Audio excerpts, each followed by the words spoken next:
Unfunny, not talented. I don't know, I just don't like him. These are some of the most common things you will hear whenever people are talking about Nick Cannon. These people are even more enraged to find out that he has 12 kids with 6 different women. Although many of Nick's own words and own actions are what caused him to be almost universally disliked, the hatred towards him begins for such insignificant reasons. Nick landed reoccurring roles on Nickelodeon's All That and Kenan and Kel when he was a teenager. He also had various one-offs which led to him securing his own TV show, The Nick Cannon Show, in 2002. This show suffered from terrible reviews and was cancelled after 2 short seasons. But the show being unfunny and unpopular is not necessarily the reason why he was disliked, because he also had a lead role in a very successful movie that same year, Drumline. This film highlighted HBCU's incredible dedication and pride towards their elite marching bands. While the reactions and reviews for this film are mixed, $57 million in box office revenue proved that it was a hit. Nick was popular, but his roles never portrayed him as the cool kid or the tough guy. Sorry to the band kids out there, but y'all don't got the coolest reputation. I know it sounds silly, but a lot of child stars become associated with their on-screen personality, leading to a warped perception of who they really are. And his next role did not change that perception. Love Don't Cost a Thing, where his character Alvin Johnson is a nerd who lacks any type of game or swag and has to force himself to be cool to land the most popular girl in school. Probably need to oh my God, Steve Harvey. Roll your pants up just a little bit. Oh, see, these is Sean John. So I gotta get my swang on. Jesus Christ. Son, what has happened to your priorities? Oh, nah, see, it was all about what was under the hood. Now I'm trying to be on top of the hood. Nick played this role so well that people still to this day think that that's who he truly is. He was plagued with the child star curse, where he can't escape the image of his early roles, and people assumed he was some sort of privileged trust fund baby since he was on TV. But most people don't know that Nick Cannon escaped gang life in Southern California. Nick's father, James, was one of the original members of the Lincoln Park Bloods, based out of Southeast San Diego, California. James and his girlfriend, Beth, had Nick when they were still in high school, which led to Nick growing up in the Bay Vista housing projects around the Blood set. His father, James, got into some trouble, went to prison, came out reformed, and decided to move to North Carolina to live with his family and study ministry, leaving Nick to be raised by his grandmother and mother in the projects. James started a new family in North Carolina and had more children, but he didn't abandon Nick. James was a televangelist, which is a preacher that appears regularly on local TV, broadcasting their sermons. Whenever Nick was with his family in North Carolina, he was in front of the camera, singing, dancing. His father even gave him a segment on his public access TV show to do his stand-up comedy as an 8-year-old. He was raised to be an entertainer. When Nick was home in Cali, he took those skills up to local clubs and open mics, and built up a name in Hollywood as an up-and-coming teenage performer. But he got his big break while performing at an event called Laugh-A-Palooza in Atlanta, where he was discovered by Will Smith's talent agency. Will was eager to meet Nick, and assisted him in getting an entertainment manager, as well as his first record deal with Jive Records. So he walked in the room and within 5 minutes, I had pitched him a TV show, my album, all of that stuff, and he was like, yo, you remind me so much of me. He was like, I'm gonna sign you up for everything, and gave me my first deal, and I feel like... Nick was hoping that his music would revitalize his corny Nickelodeon image, and I'm hoping that you're interested in hearing about today's sponsor, Yo, I already have it. I bought it. I got the premium version of it. It's so beautiful. It's amazing. Oh my God, I love it.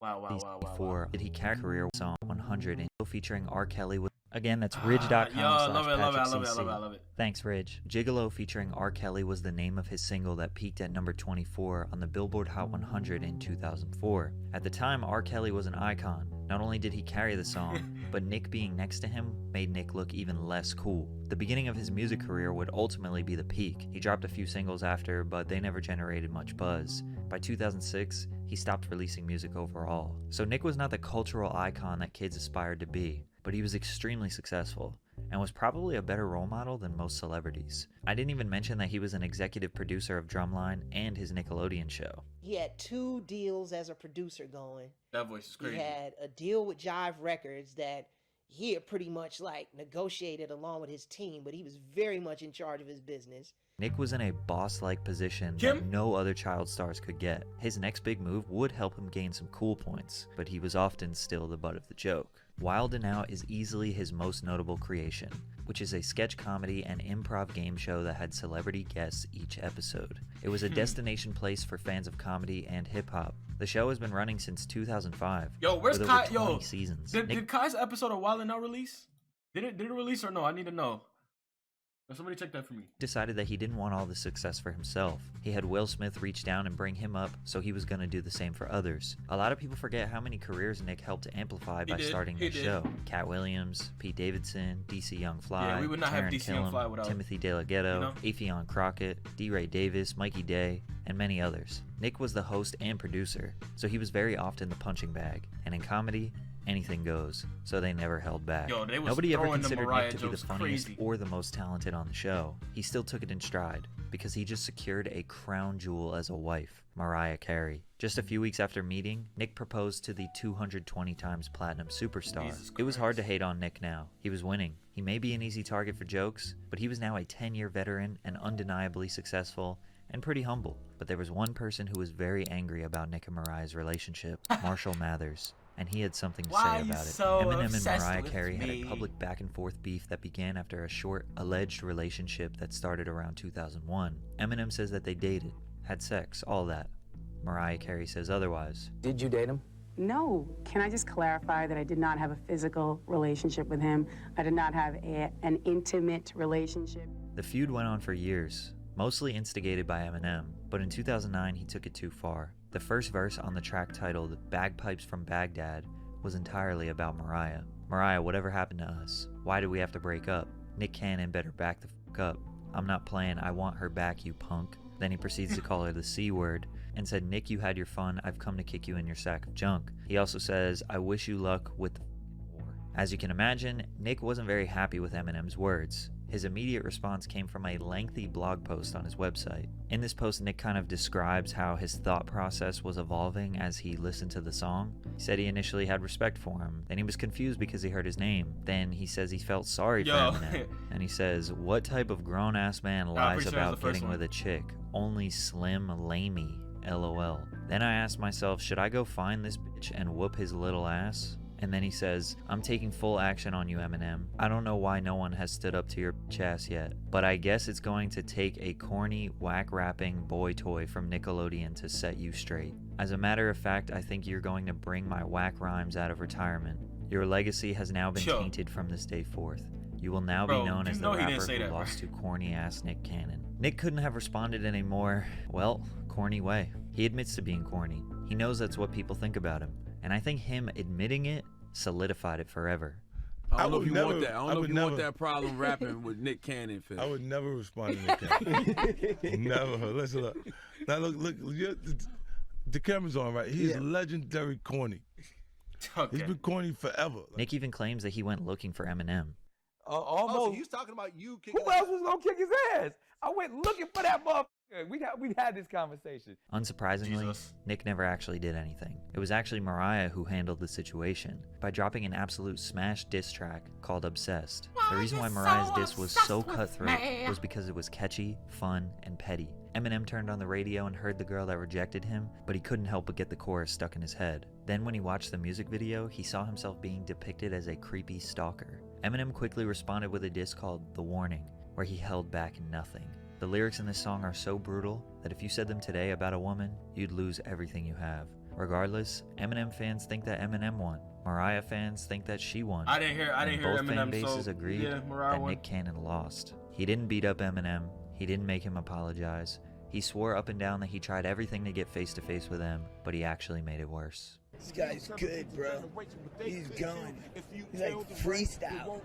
Someone should sign this guy. This was Nick's attempt at promoting his new record called White People Party Music. Nick posted this photo on Instagram. It's official. I'm white. Hashtag White People Party Music. In stores April 1st. Dude, go get it. Join the party. Hashtag good credit. Dog kissing. Beer pong. Farmers markets. Fist pumping. Cream cheese eating. Angry people claim this is whiteface. This is a double standard. Because if a white person did this, it would get the him canceled forever. But many other people pointed out that whiteface isn't actually a thing. Blackface is offensive because in the entertainment industry, white people used to paint themselves black and act in a very discriminatory and derogatory manner for other white people's shameful entertainment. There is no history of whiteface, and most white people were not actually offended, but everyone, no matter what race you were, agreed that it was unfunny, annoying, and did not make them want to listen to his album. In fact, he even deleted it off all platforms to this day. That was a promo for an album? That was album promo. I thought it was like a TV show. He goes to like parties trying to like, you know, oh, we getting lit, man, blah blah blah, and then tells them like, oh yeah, I'm black by the way, type shit. Album promo? Yo, that is wild. That's wild. Anything bro. racist happened to you recently? I don't really look at it like that because I'm the racist. You're the racist. I'm very racist. I'm blatantly racist. Example. I've never heard someone so proud of it before. I am proud to be racist. Okay. I mean, because when you think about what racism actually is, or a racist, it's one who believes their race is superior over certain things. Okay. You know what I mean? There's certain things that I believe my race is superior at. For example? Sex category. It's tough to tell if this is What a you mean, joke or not because there's clearly an edit made in the video. You can see when Rosenberg asks for an explanation, there was something redacted, but people didn't think it was a joke. They just used that as a justification to hate Nick Cannon even more. Nick and Mariah got divorced in 2016. There was no drama, bad blood, or a messy story. A clean break. Just 3 months after they divorced, he already had another child named Golden Saigon with Brittany Bell. But for the next 3 years, Eminem was living rent-free in Nick's head, despite the fact that Nick was making huge money moves. Wild 'N Out was over a decade old and still successful. He had become the chairman of Nickelodeon and helped them revive their Teen Nick brand. He was the host of America's Got Talent, had a deal with Viacom that allowed him to produce any show he wanted on VH1, MTV, and Nickelodeon. He had a production deal with NBC, had an extensive list of roles in TVs, movies, shorts, comedy specials, you name it, Nick Cannon has done it. But he still wanted to get at Eminem. Everybody knows I would love Eminem to be on Wild 'N Out. Y'all go convince Marshall. Then over the years, he was constantly rehashing the old Mariah story on various podcasts, talking about how he really wanted to beat up Eminem. Eventually, it got M's attention, and he responded on a song with Fat Joe called Lord Above. I know me and Mariah didn't end on a high note, but that other dude's whipped, that pussy got him neutered. Almost got my caboose kicked. Full quit, you not gonna do shit. I let her chop my balls off too before I lost to you, Nick. Then Nick responded with not one, not two, but 3 diss tracks of his own. Ain't no coming back, that's a fact. This the invitation. Hold lean back, don't get hit with this retaliation. To be the king of the rude, ludicrous, lucrative lyric. Now all you do is just cry like you got Tourette's in the stare. Maybe it's your mommy issue. I see why you hate us, pretend you love us, but you really jealous. Wanna be brothers, Christopher Columbus. Nick Cannon trying to act tough on a record just doesn't really work for him. He said the only reason he dissed Eminem was for the sport of hip-hop, and ultimately to get him on his show Wild 'N Out. He thought he was about to ignite a back-and-forth rap beef, but Eminem never responded. Well, he did tweet that he demanded an apology from Nicholas. Of course, Nick didn't apologize to Eminem, but he did apologize to a different group of people for some comments he made on a podcast a few months later. Nick posted a Cannon's Class podcast episode with Professor Griff. Griff was an ex-member of the rap group Public Enemy, who got kicked out of the group in the 80s for making anti-Semitic comments. The main comments that got him fired were, and we're defining who the Jewish people are, because I feel like if we actually can understand that construct, then we can see that there is no hate involved. When we talk about the lies, the deceit,